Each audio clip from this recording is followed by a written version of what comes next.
Okay, good evening from every star in the world. This is the star. We are in Israel. Thank you, God. We're a few minutes late. I'm so sorry to the listeners. In Hebrew, we say slicha, which is excuse me, but we had some technical issues because I am the host, I'm the creator, I'm the producer, and I'm triggered a little bit by this technical world, but we are all learning together, yachad, together.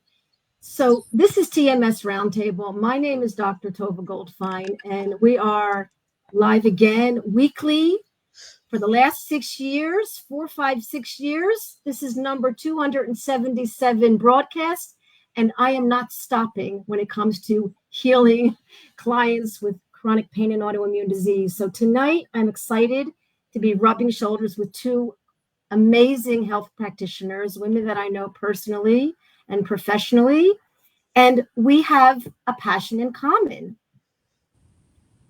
helping individuals heal, recover, stay on their healing journey, continue on their healing journey, self-healing, self-reflection. There's a lot of things we could talk about, but the most important thing is when it comes to homeopathy, I'm not as familiar with it as Terry and Rebecca, but what I learned is that we are all treating the client. We are treating you, not your symptoms. We are personally connecting the symptoms to what's happening inside of you. And that's what we do have in common. And what happens is you have a more permanent, holistic, integral, psychological, emotional, and spiritual healing. And that's really true healing. We're not just band-aiding or healing the symptoms. We're really getting to the cause of most diseases and chronic pain, which is inside of you, your nervous system, your immune system. So what I'd like to do tonight with my two guests is to start the discussion with first each of you taking a few minutes to talk about why homeopathy? I mean, why chiropractic? Why neuroplastic medicine? Why homeopathy? What brought you into this? What drew you?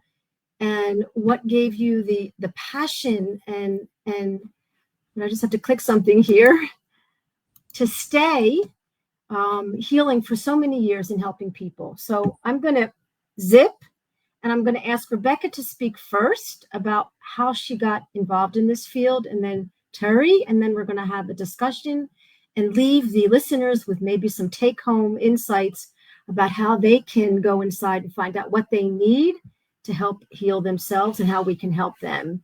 Rebecca, you want to begin? Yeah. So many years ago when my first daughter was born, and this is quite a common story with homeopaths, it often starts with when one of my kids was born or when one of my kids was young.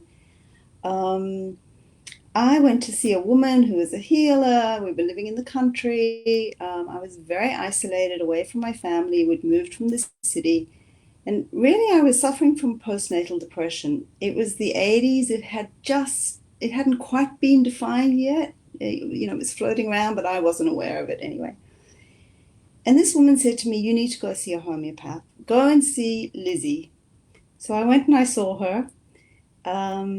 She gave me a remedy. I took it.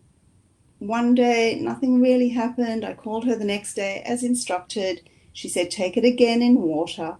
I took it the next day in water, and I cannot describe the change. It was miraculous. I had no energy. My life force was completely depleted. I was very isolated, young baby. The baby was, my daughter was very colicky, and I had no idea what I was doing. I was 23 years old. And I was depleted really of all energy and life force and anything. And this remedy, the shift was remarkable. And so then after that, a short while after that, I met up with a friend who lived in the area. He was a naturopath, and he gave me the book of George Vitulkas called The Science of Homeopathy. And I read through that book and I loved it. I loved the fact that there was this thing that just basically reignited my life force. You know, that was such a simple treatment. And that there Unbelievable. was and that there was a science to it, that Vitulka's explained it scientifically. Look, we were living in, we were really living in the country. It was all very airy-fairy, lots of tarot reading and, magical kind of healing. But this was concrete, and I really liked that. Well, That's how. what I Oh, read about, when I read up about it recently, though I've known about it for years, and I've taken remedies myself, and I've worked with Terry many years ago. It is very scientific. It is very, oriented to the human body, and so it's almost like the medical system's been sort of like, this is an amazing thing. Let's keep it. I don't want to go in that conversation, but anyway. So, Terry, it, talk a little bit about like how you got involved with this yourself. Did you freeze, Terry? Oh no. yeah, Come back. that Come looks like a back. frozen Oh, screen. okay. Anyway, we had a little technical, but Terry will be back. Okay. Oh, I see let's see. Okay. There you go. You see me? Okay, now can you hear us? Yeah. Do you see me though? Okay, yeah, but you're a little frozen, but we hear you. Oh, okay. Because I don't see me, so I don't know if you see me. Okay, I do see you, but you're a little frozen, but we hear you. So Should I go out and come back in, or I should yeah, just try it again, because whatever's happening in the universe, it's all good. But at least we can hear you. Okay, so in the meantime, did you study in Australia, or you got your degree No, when you moved to Israel? I was what we call a lay homeopath. I had children. I was a mother for many years, and I was treating them with homeopathy on and off over the years. And then after I came to live in Israel, I went You and guys see studied. me? Yes. Now we can hear you and see Okay. you.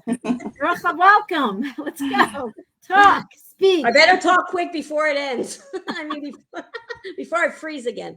So, hi, everybody. I don't know where you all are from, but it's so exciting to be here. I love talking about homeopathy. It is my passion.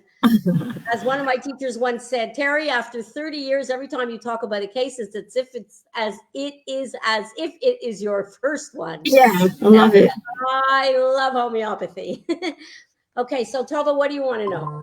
I want to know, first of all, this little story about, first of all, your son who had asthma, and then that's how you got into it. So I thank God I'm married, and I have 6 children, and they're all married, and they all have children. And I think the first thing that's important to know is that my children have never had conventional medicine.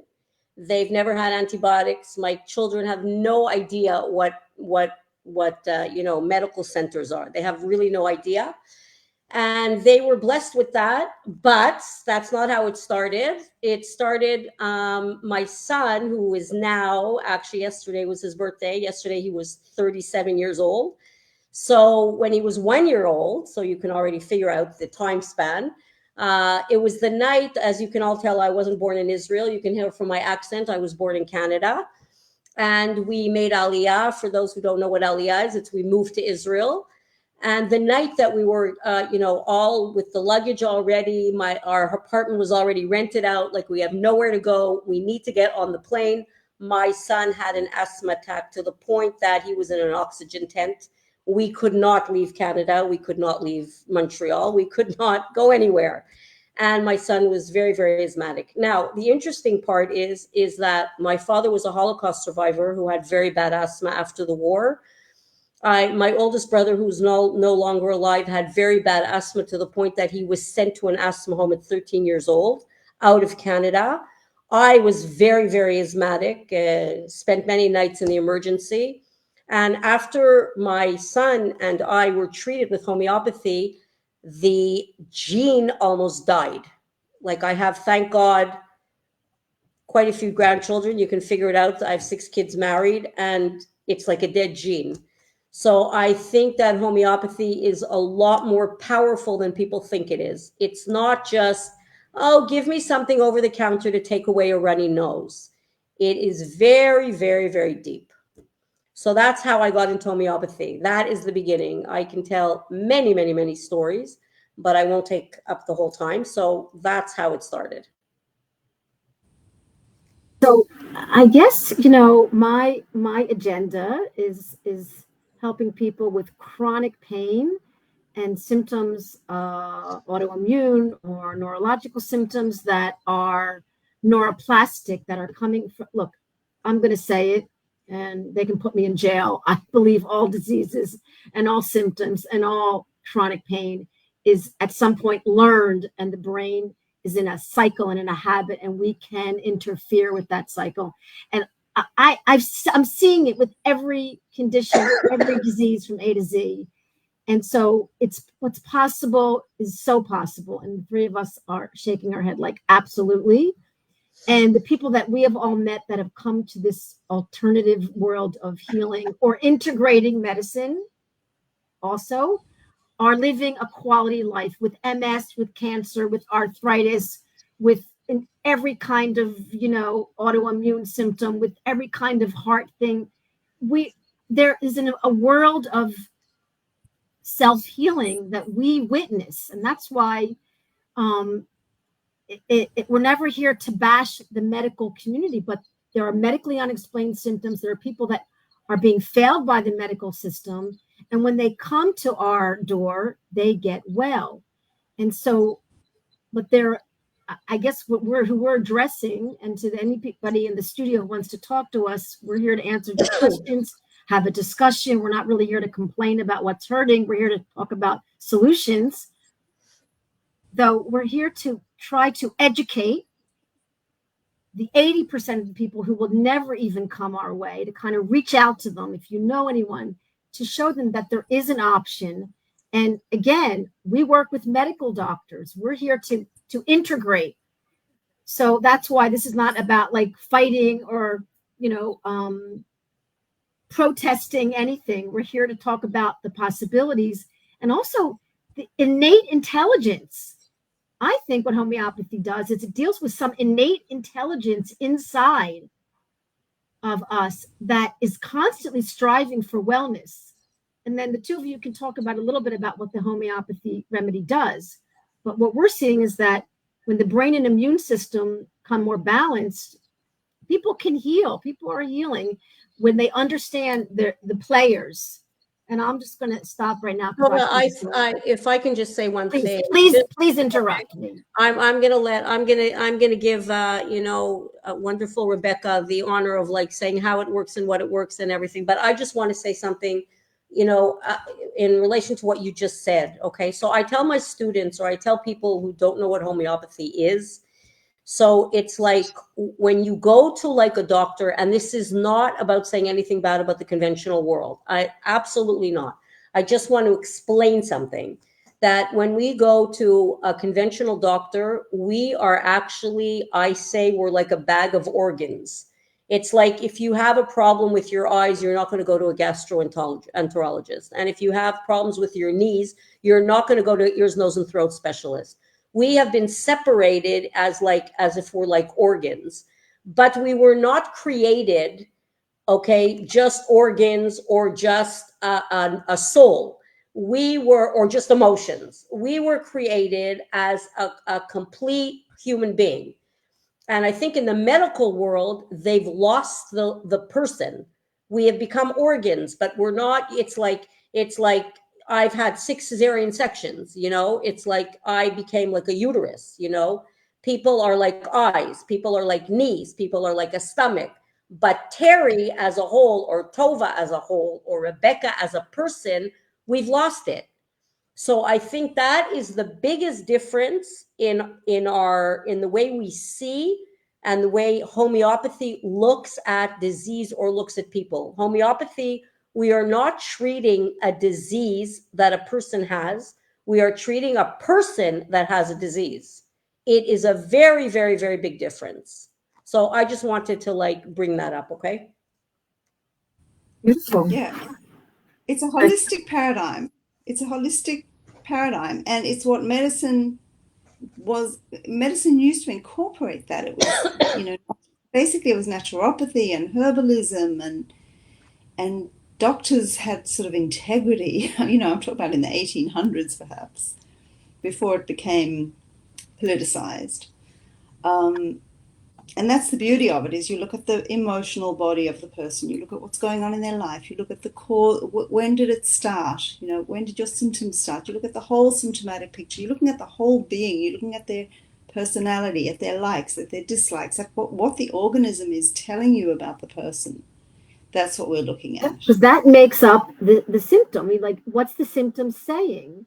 And people are like, oh, that's so new age, that's so woo. And I'm like, no, the symptom is speaking and it's expressing through the physical body. Let's address that and respond to that and teach you. And look, it is true. I mean, it is true. This is fact. And I won't bring up the word placebo, but somebody makes a phone call to come to see their doctor or their therapist, they begin to feel better. This is chemical. This is a chemical reaction, you know, and I believe there's a placebo in everything. And so the relationship we all have with our clients, and I like to call them clients and not patients, because they're not sick. They're just, you know, they're imbalanced. They need to be, you know. So I believe that there's so much about the relationship of the homeopathic remedy and them taking it, and you're supporting it. But that's what I want to talk about, is the science, and I want both of your opinion. The science of that remedy, the like versus like. It's fascinating, and it makes so much sense that you would treat the symptom with the symptom. It makes so much sense. Yeah, it does. I mean, personally, my opinion about it is, the way I see it, you know, my background was, at some point I dabbled in a bit of psychology and, you know, counseling. And for me, this idea of matching a remedy to a remedy, which means the whole symptom picture, the mental, psychological, emotional, spiritual, all of the things, physical, obviously. The idea of matching something so perfectly is, to me, resemble the idea of I think it was Carl Rogers, you know, where it was just about being seen, just about being met, that being seen by another, by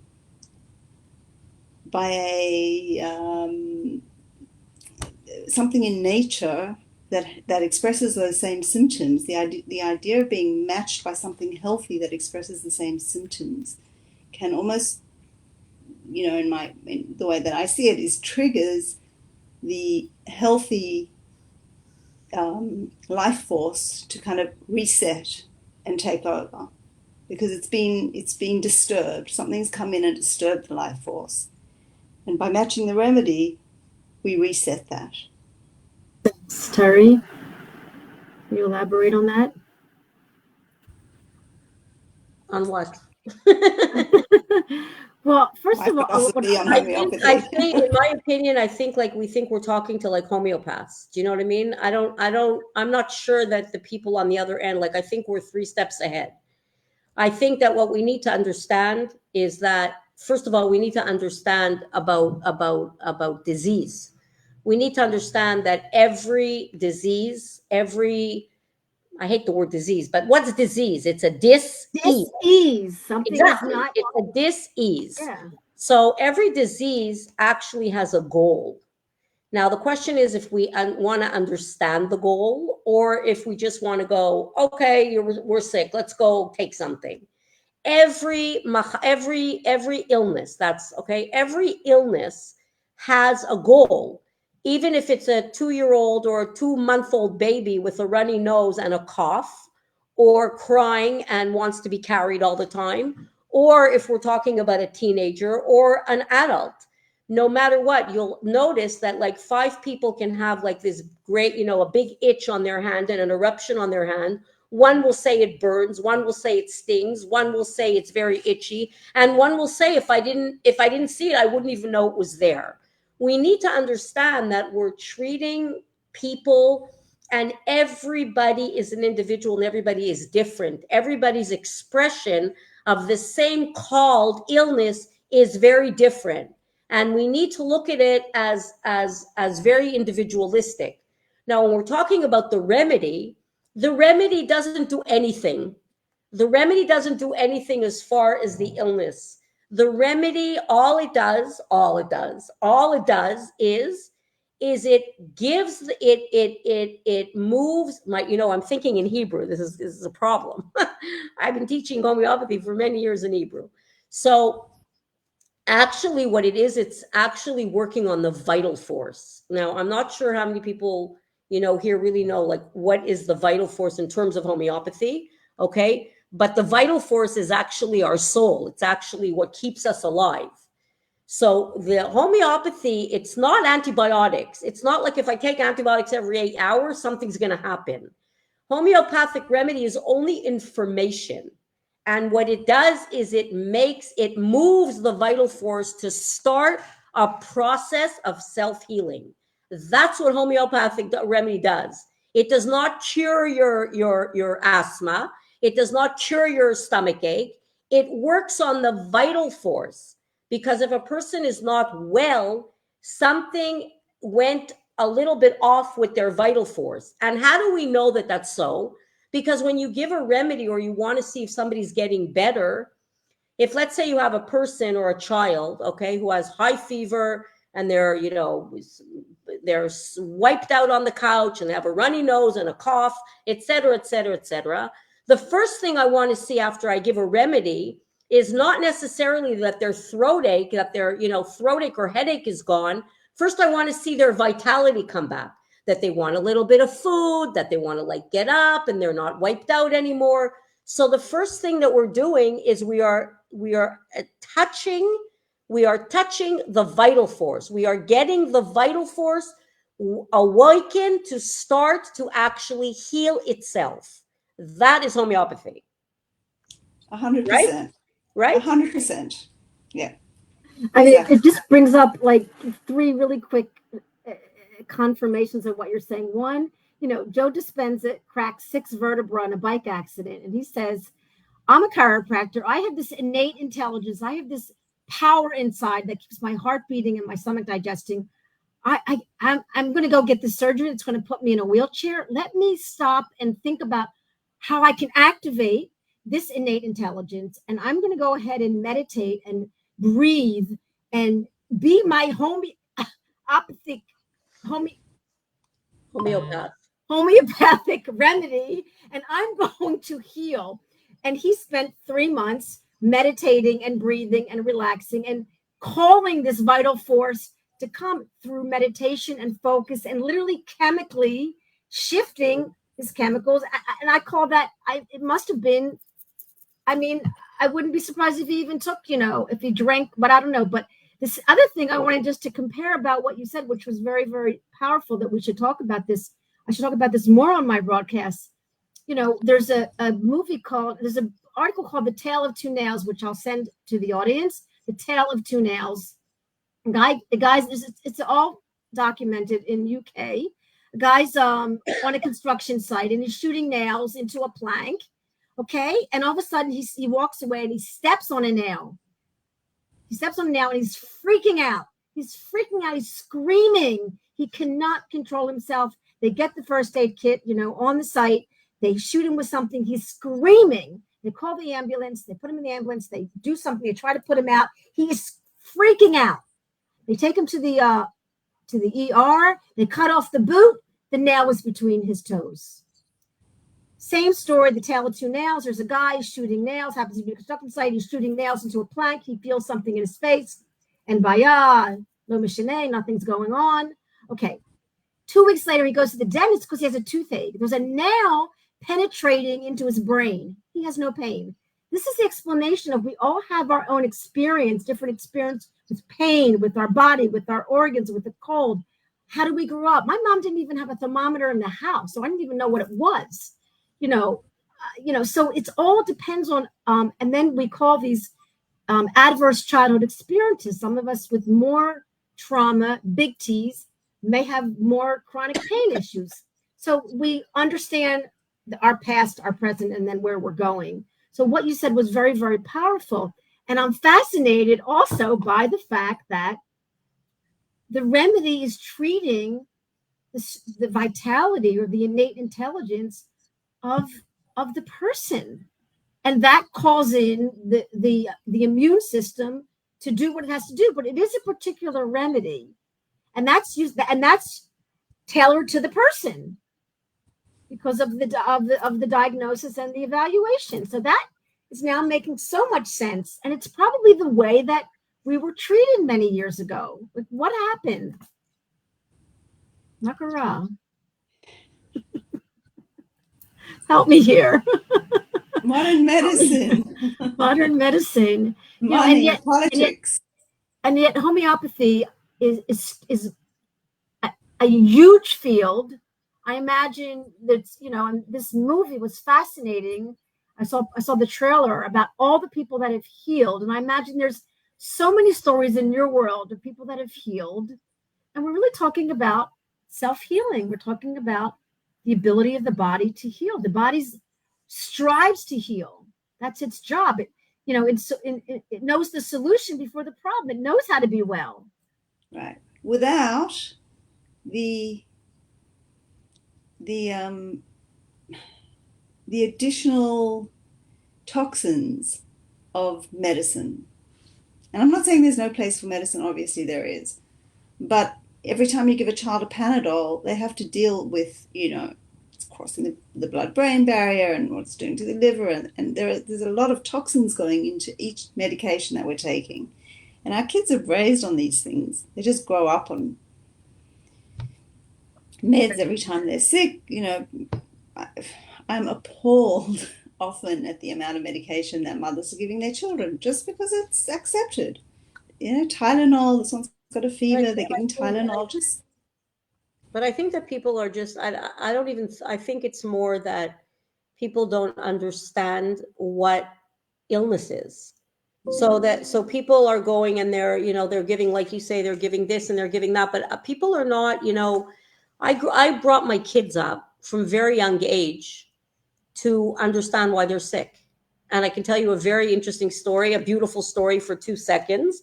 And Tovah might have heard this story already, but it's very, very short, but it's a very powerful story. My daughter, who is now 28 years old, she was a small child. She was maybe 5. And I went to visit my parents in Canada, and they stayed here. I went to visit my parents. I came home, and my daughter comes and she sits on my lap and she says to me like this, 5 years old. She says, "Mommy, I think that I missed you too much." So I said to her, "Why do you think that?" And she picked up her shirt and she said, "Look what I have." She had like this whole plecha. She had this whole eruption all over her chest. And then she said, "And look, you came home and it's almost all gone." So this is the way I brought my kids up, like until today. Like, if you don't feel well, okay, so so what's going on? Like, it's only an expression. Like you said something before about this man, Tovah. Sometimes, life is stronger than we are. So sometimes it's not, there are powerful, very powerful people out there who can really, really heal themselves from, incredible, illnesses. But, it's like, this is our mind, this is our conscious mind. And we can take this amount.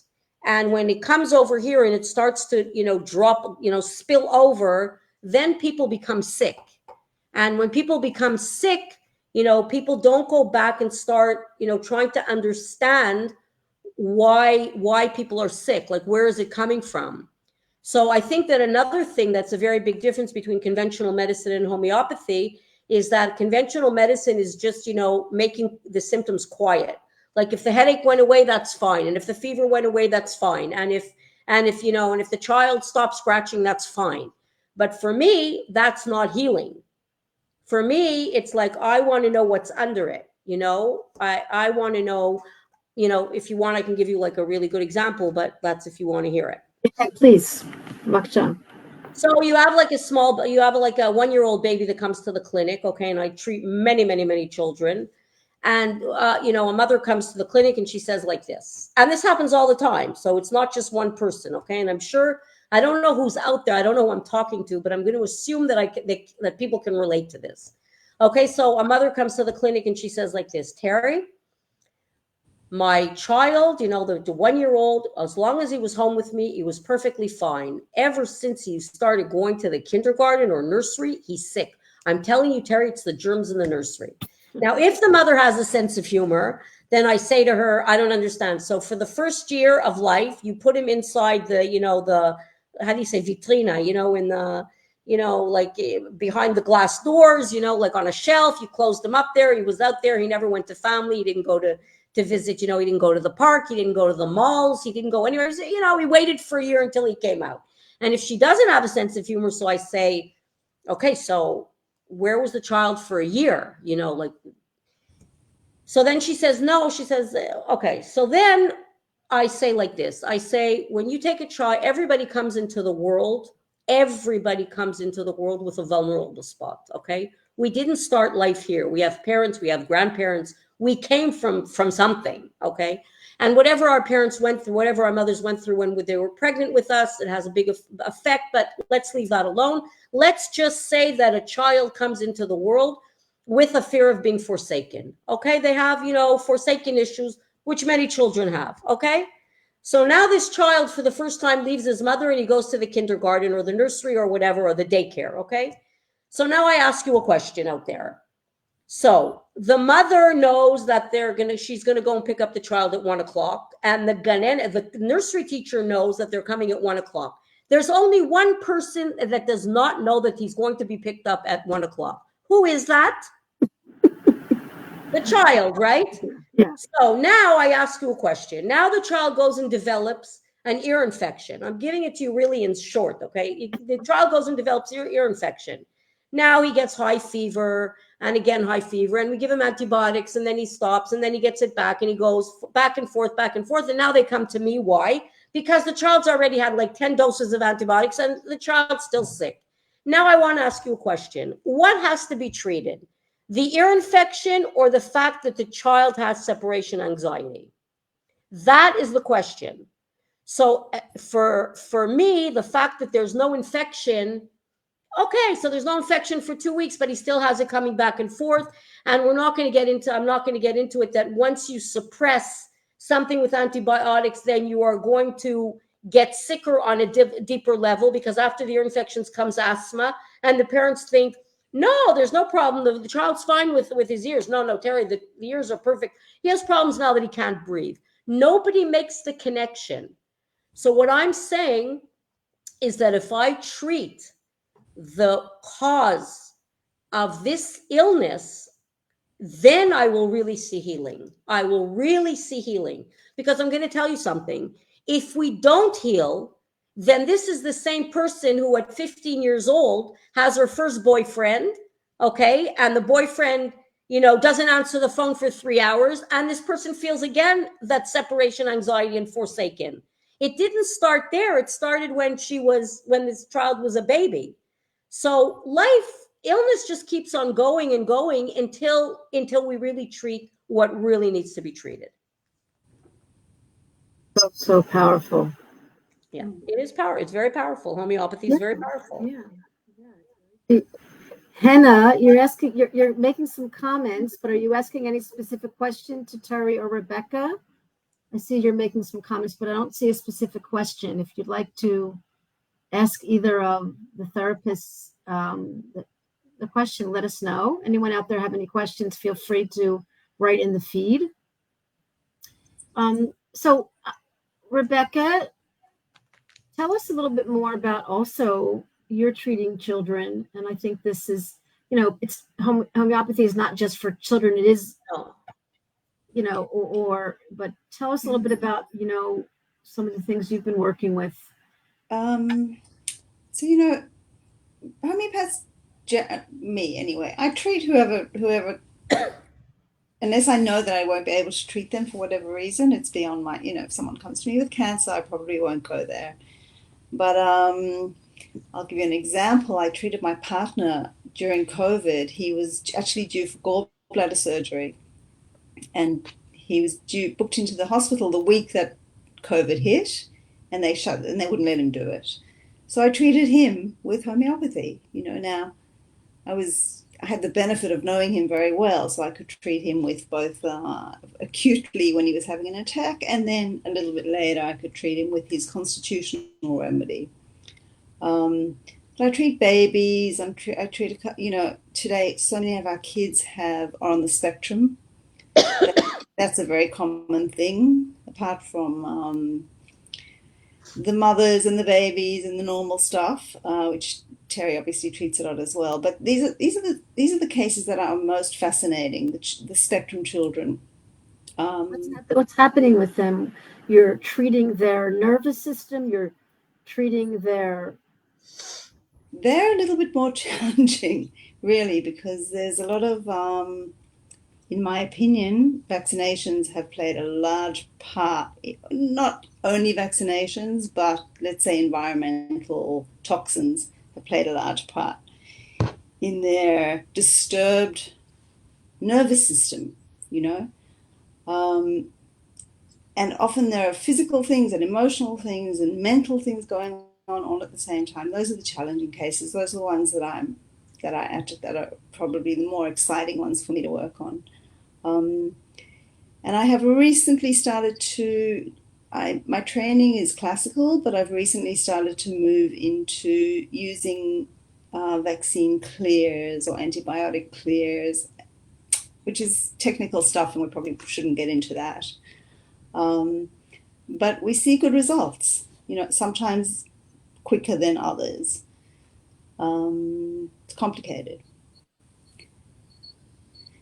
So, can you tell us about the story, if it's appropriate for the audience, about when your son was in the hospital after an accident, and you went in and took all the needles out of his arm and took him out of the hospital and freaked out the staff? Because listen, I know it sounds a little extreme, but I think a lot of people who are going to listen to this are ready to understand the relationship between themselves and the medical system. Because listen, I'm also about talking to your doctor and saying, Doc, I need to know other things. Tell me more about what else I can do. Tell me about the side effects of my medicine. Like talk to me. And more doctors are open to educating people. I think we're just scared to ask because we give doctor the power.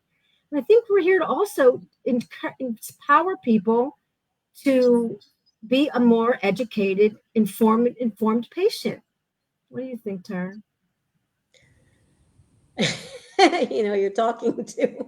I know, I'm talking to. You're talking about going to jail. I'll come get you. I was going to make a joke before and say it's a good thing you don't smoke cigarettes. I don't have to give you canteen,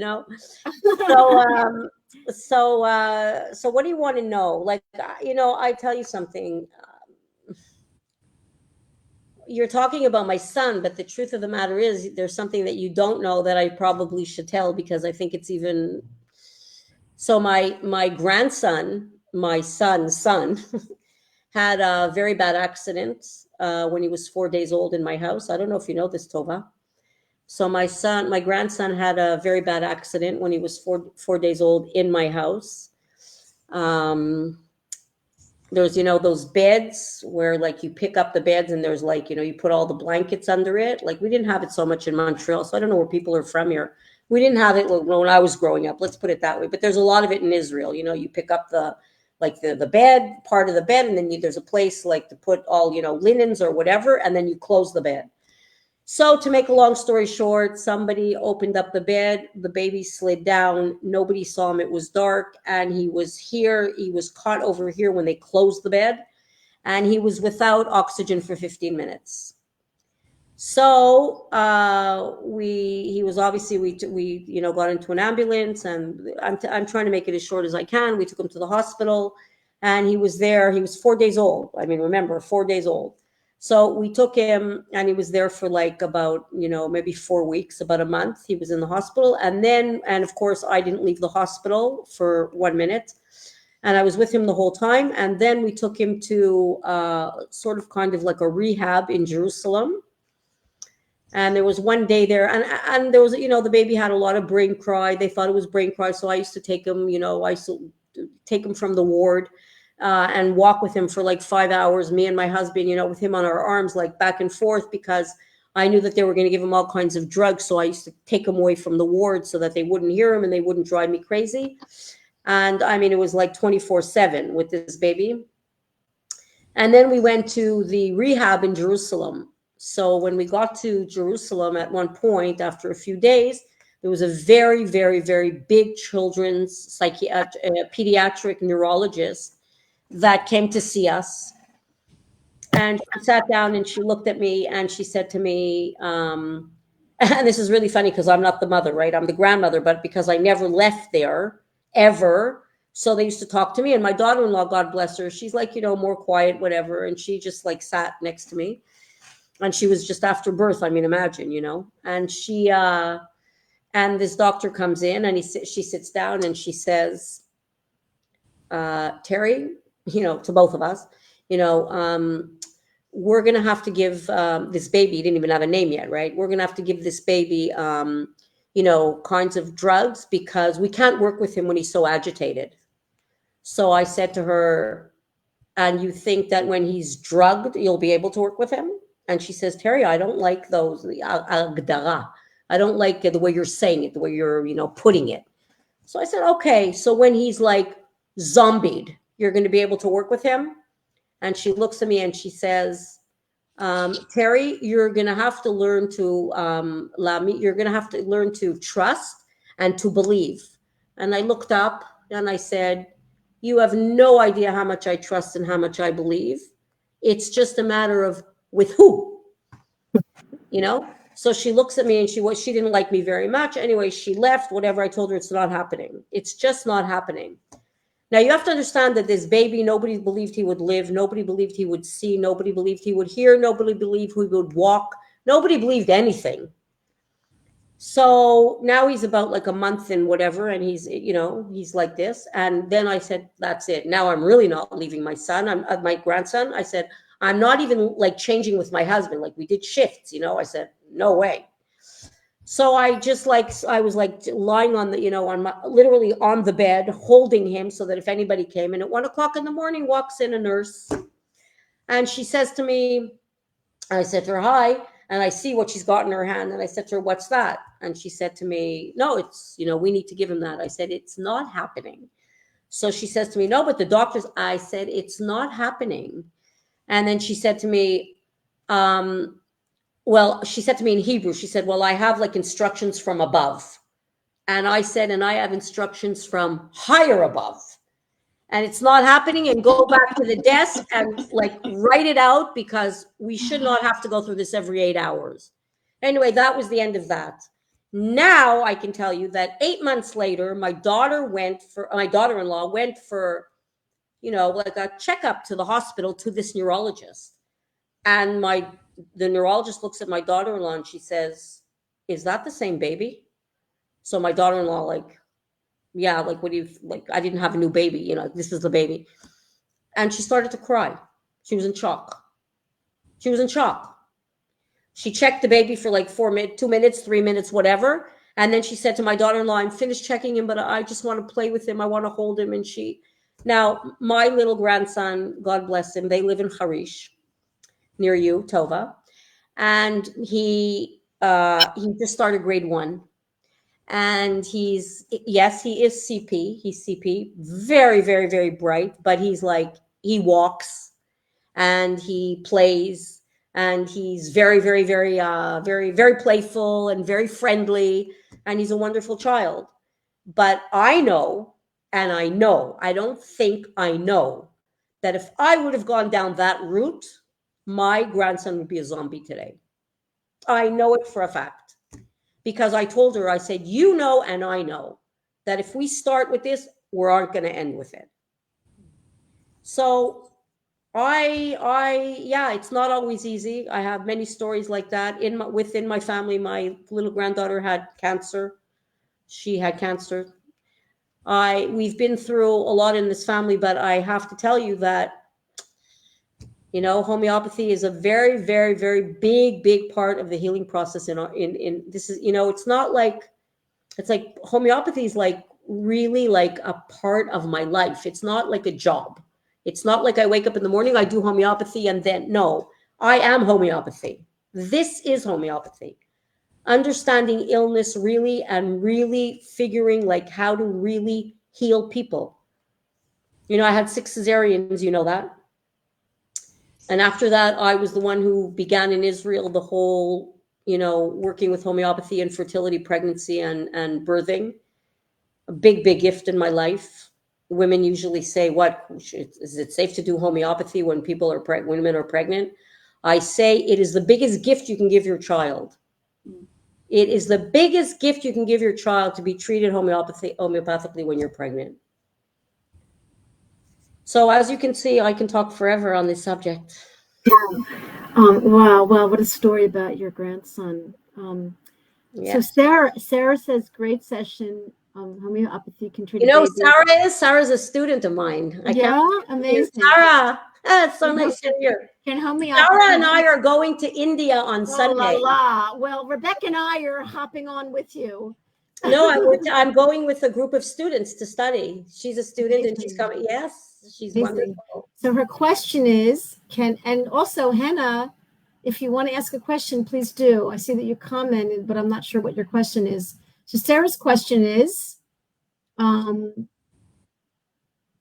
homeopathy can treat a baby, early child in life from deeper problems. What about before they are born? Can homeopathy help them before they are born? Of course. Of course, because we all come into the world with this vulnerable spot we talked about, right? So if a woman is, let's say, you know, going through something in life, which we all are. I mean, look at, you know, what babies are born into in the world in Israel now. We don't have to like get into it, but you don't have to be a professor in university to figure that one out. So let's say all the anxiety and all the fears, let's say that, you know, all these, let's say women are going through, if we treat these women, okay, and we help them to decrease their anxiety and their fears, their children will be born with much less anxiety and much fears. Because whatever a mother goes through during pregnancy and during breastfeeding, the baby goes with her 100%. 100%. Like when you want to treat a baby, you need to when you treat an adult. When you treat an adult, you need to know what went on with the mother's pregnancy. It'll give you so much information, even if we're treating my age, because nothing starts now. It all started way back.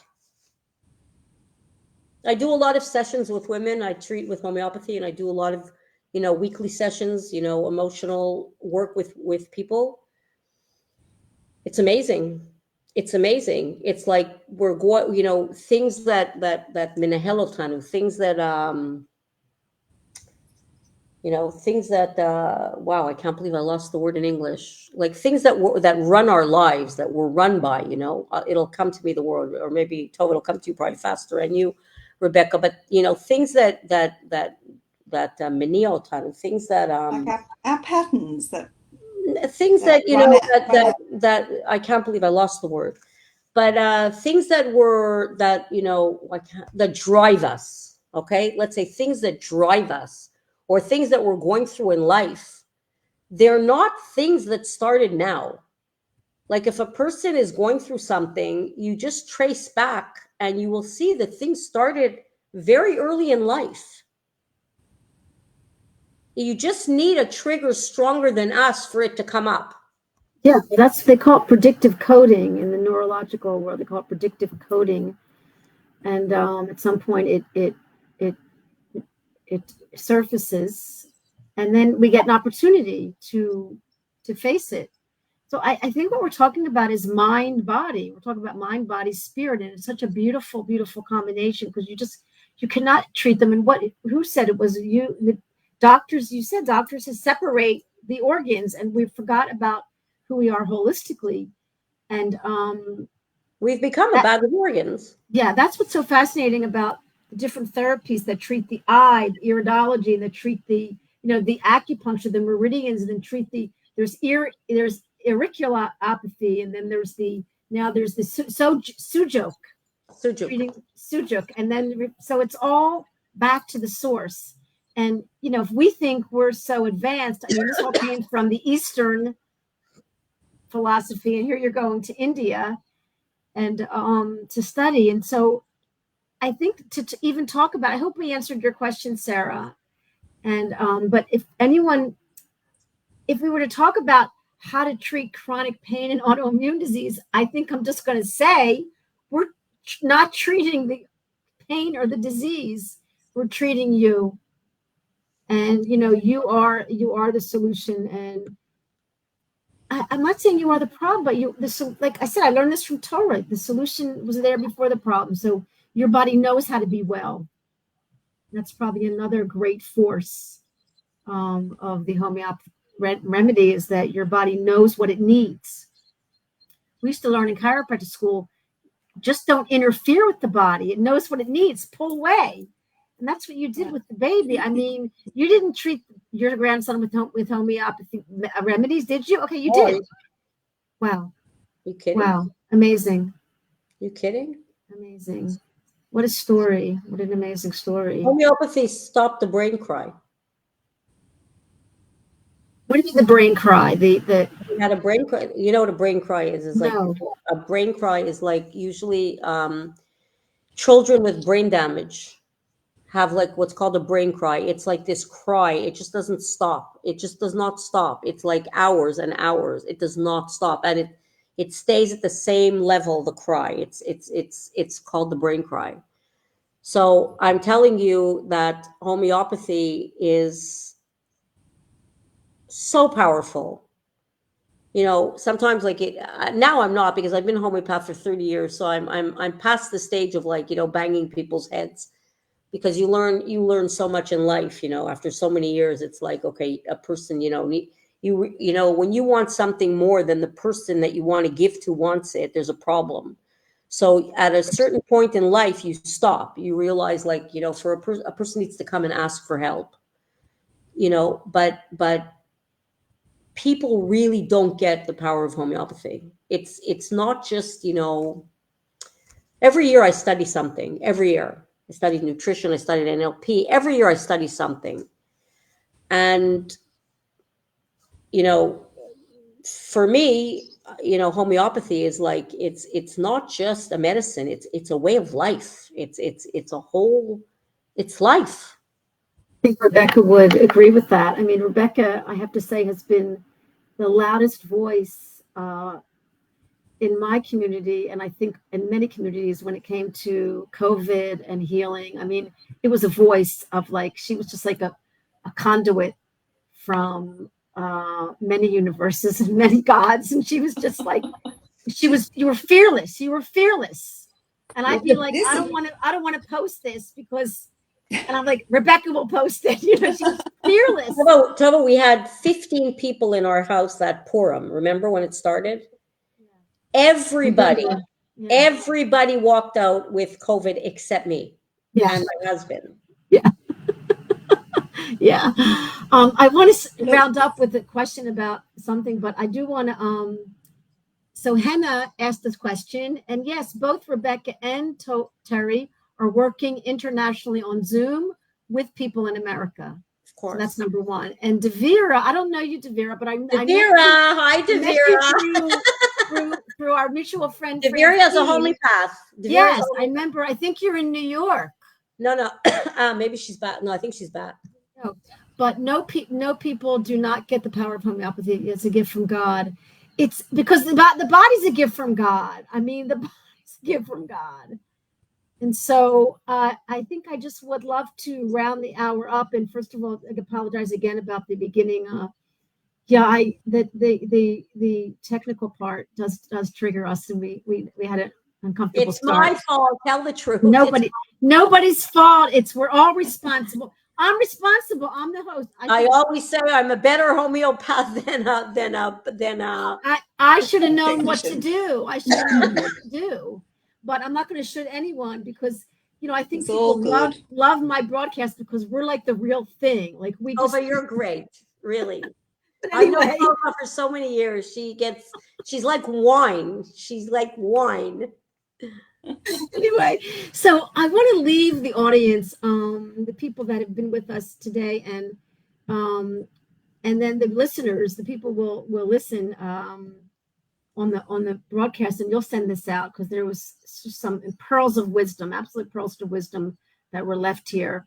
So, what would you love to leave people who are in transition between maybe the medical model and wanting to understand about the alternative model, or people that can use a homeopathic remedy to help them with their chronic pain, to assist them? We're talking about hand in hand. That's what we're partners with all of you. We're not just saying mind, body, spirit. The remedy can assist you, can assist your body that will affect your nervous system and your immune system. So what can we say to the people that might come to my YouTube channel because of chronic pain and autoimmune disease, which are most of the people that are struggling and on their, and I would say to some of my clients who are amazingly strong, courageous people, but they're living with chronic symptoms that just will not change because their brain is so strong. And I go to all my authorities and my doctors and I say, well, what about this? And they say, Tovah, it's the same answer. Their nervous systems are so in protective mode. And there's so much of learned pain where the body is in a state of fight or flight. And because they're strong personalities, they're strong and they're fighting, they're resisting because of their fear. So what can we say to people who might need to hear, that their bodies has the solution? They just have to kind of get out of the way. That's maybe what I'm saying. Like, love yourself, compassion. They're like, that's woo-woo. I'm like, no, this is the science, because love is chemical, compassion is chemical, and compassion and love calm the brain down and bring you into sympathetic, into parasympathetic nervous system and help you calm down, and then the body can heal. So I am looking at the bigger picture of, pulling in the neuroplastic piece, and that the brain and immune system have a direct communication, just like the unconscious mind and the conscious mind. So I think before I go off on my tangent, I'd rather just ask you, what would you like to leave the listeners with to help them on their healing journey? Terry, go ahead. Rebecca.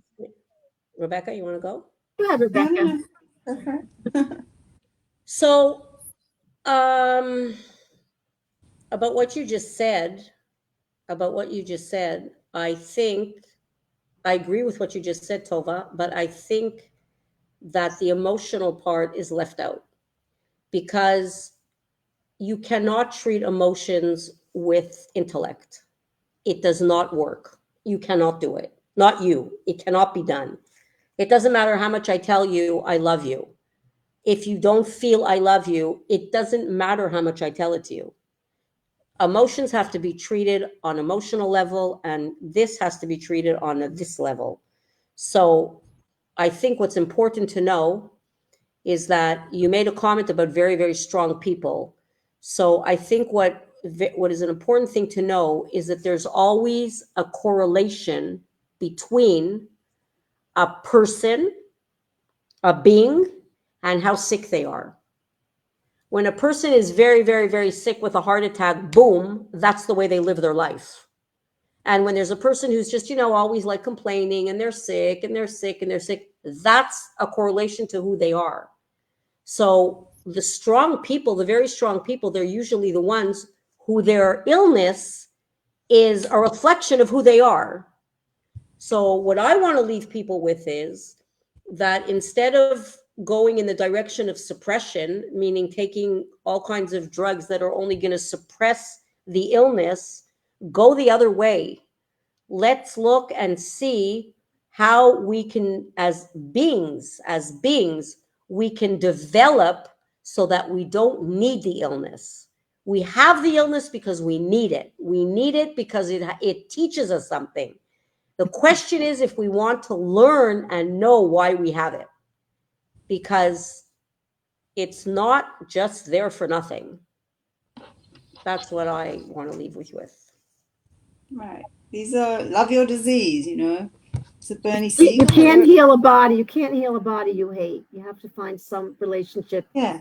With this. But a body that's in pain, it's you have to have compassion. You know, it's very hard to switch, to make that shift. The neurons are set. We keep going over the same patterns in the brain. It's very difficult to do that. What I would leave people with in regard to homeopathy is that it's really what I see it as the future of medicine. It's a very refined medicine. It's a very refined tool that allows you to, that helps that shift. That in the neurons, it helps you shift. It gives you the impetus to change. And to be patient, because if someone's has chronic illness and they're in a lot of pain, we have to be patient as practitioners. They have to be patient. You know, we hear all the miraculous stories. My son, we also have stories of, miracles really. But homeopathy often takes time. It's often just a slight shift, and then we allow the healing to take place, and then another slight shift, and we allow the healing to take place. We have to step back. We have to go back to that place where we're used to a quick fix. We're used to a quick medical fix. You have indigestion, you take a suppressant, everything's fine, you get on with your day. We've got to go back to that time. I see mums who are like, my kid's has the flu for 3 weeks. Asthma, so what? Let them express it. Let it all come out. Let them be sick. We don't need to rush them back to kindy the next day. I think it's a lot of fear. Look, we have a lot of fear around illness, and what you're saying is we have a lot of fear around illness. Yeah, we have to respect our illness. Our illness is giving us something. It's giving them time at home with mum. It's giving them, like Terry said, there's a purpose. It's serving a purpose. What is the purpose of your disease? How is your disease serving you? Wow. I'm so inspired. And we three are in the right profession, that's for sure. And wow, really, really inspired by tonight's broadcast. I'm speechless, ladies. Would you believe that? Would you believe that I'm speechless? I'm speechless. So I hope that in the audience that you women, came into my Facebook and got your questions answered. If you didn't, or anyone else this gets recorded to my YouTube channel. I'll do it in the morning, and then you can even ask questions there. Terry and Rebecca's Facebook pages will be there. You can contact them. We are here to assist you. This is a very different way that you don't have to wait in line or make an appointment. You just have to connect to us, give us a call, sure, and see how we work in our treatment plans. And is there a way to get a recording not on Facebook? If people, I'm going to download it and send it to my YouTube, and I'll send you a link. Great, because there's people who really want to hear it. Okay. Yeah, no, it's very inspiring. Both of you just really, you quieted me down completely with your explanation and understanding. No, it's possible. No, it's like quieting me down, Tovah. Yeah, I know. Next time you can be the producer of the broadcast, and I'll just be the guest. Tovah, thank you for creating the space and for having us on. Great, Tovah. It's really amazing what you do. Terry, Terry was on my broadcast when I was doing it in Hebrew with Marav, and then you came on and did a show with Rose and I, may she rest in peace. And then Terry kept hawking me to come on again. I was like, well, homeopathy. I'm like, and then I thought to myself, if anyone could handle it, it's Terry, and here it is, this conversation that's so rich and so my language, even though it's a different word and different experience, and with that different experience, because we're different people, I'm with you. I'm with you 1,000%. And yet, I tell you, if there's people, who want to do a Zoom, or if there's people who really want to know about homeopathy, right, they can send you a message and we can find a way to do it. And I'm thinking some of the people that I work with, they're really, like today, a woman, she's like, well, but I read where people can heal, in a year, and why aren't I healed in 2 years? And I'm like, wait a minute. It's, and so she's getting away from herself, and she's this strong, incredibly beautiful lawyer and smart. And I'll say, you know, your nervous system is like directly related to like your level of like, she's like, I know. And you're right. The cognitive part, we got to get there through our heart. It also still sounds a little woo-woo, but that's the way. But it's a calming quietness. It's a breath. It's a deep breath. It's activating your nervous system. We're talking science. I'll tell you, Tovah, so what I think I'll do is maybe ask these people that are sort of, let's take a remedy. Let's co-manage together some of these clients that might need a little bit of my therapy, a little bit of Rebecca's sense of humor, a little bit of, you know, and let's maybe do some work together to help people that really may be stuck. Tovah, I can give you one last sentence, like for, you know, for me, it was a very powerful sentence. It's like the medical world takes you away from yourself, and homeopathy gives you back yourself. Very nice. I'm going to make that the title of the broadcast. Anyway.